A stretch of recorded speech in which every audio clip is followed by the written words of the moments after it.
The Alabama GOP Senate primary on Tuesday will go a long way in answering the overriding question of the race: how much do Mitch McConnell's cash and Donald Trump's endorsement matter? The brutal fight on the Republican side is all but assured to go to a September runoff, with no one expected to reach the 50% threshold to win the nomination outright.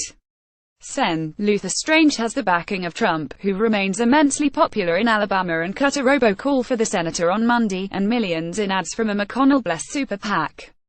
Story continued below. Even with that help, Strange isn't a lock to secure a spot in the runoff. Polls show ex-state Supreme Court Justice Roy Moore consistently leading, while Strange and Rep. Mo Brooks are battling for the runner-up position. The polls close at 8 p.m. ET, 7 p.m. local time.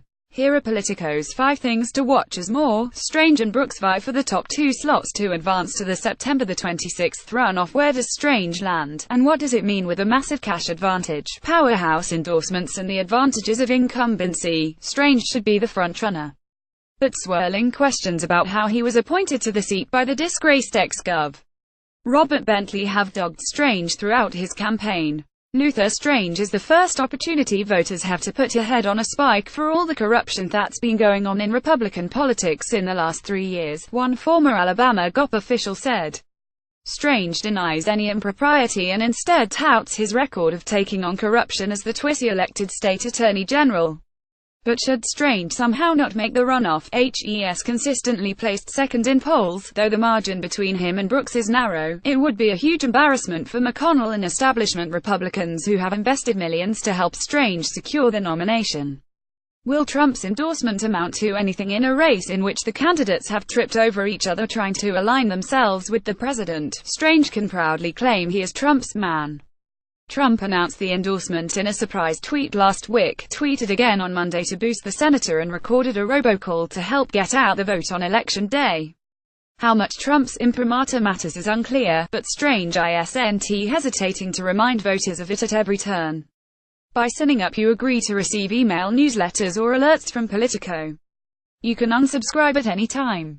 To a crowd of Republicans in Homewood, Alabama last week, Strange recounted the phone call with Trump when he informed the senator of the endorsement, when the president told him, "I've never done this in a contested primary before. I'm sure I'm going to be criticized, but it's important to get my agenda passed and I appreciate what you're going through to get it done.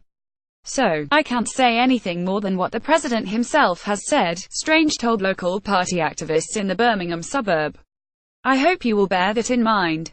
How high does Moore go? Virtually every poll has shown Moore making the runoff by a comfortable margin. A trio of recent surveys had the judge leading the field with support in the 31 to 35% range. Republican officials expect turnout to be low, which would likely hurt the rest of the field but potentially boost Moore, given his enthusiastic base.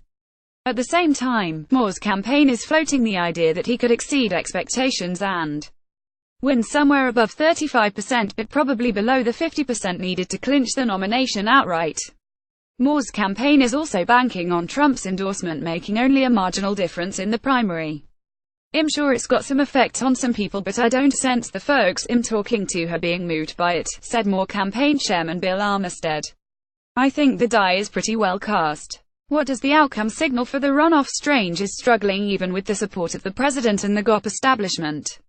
Assuming he makes it to the runoff, though, the strength of his second-place finish will set expectations for how winnable the election is or not. If Strange barely makes it into the runoff, or comes in third, it will call into question the influence of Trump's support in a reliably Republican state.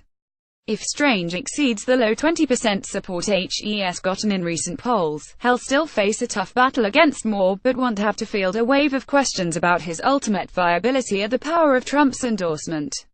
What about the Democratic primary? A Democrat hasn't held a U.S. Senate seat in Alabama since 1997, but the party feels it might have an outside shot if the chips all fall its way.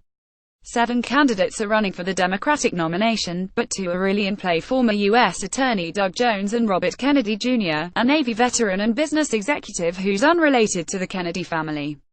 Jones is the favorite of the Democratic establishment and has been endorsed by former Vice President Joe Biden as well as a handful of members of Congress. Democrats hope Jones' civil rights records, including being the federal prosecutor who convicted 2 Klansmen involved in the 1963 16th Street Baptist Church bombing, and a chaotic Republican primary, will create an opening for the seat. A Raycom News Network and strategy research poll released in late July found Kennedy leading the Democratic field with 49% support and Jones in second place with 28%. This was before the endorsement by Biden, who has strong ties to Southern Democrats, but Jones' campaign is still bracing for a tight election night and a likely runoff battle ahead.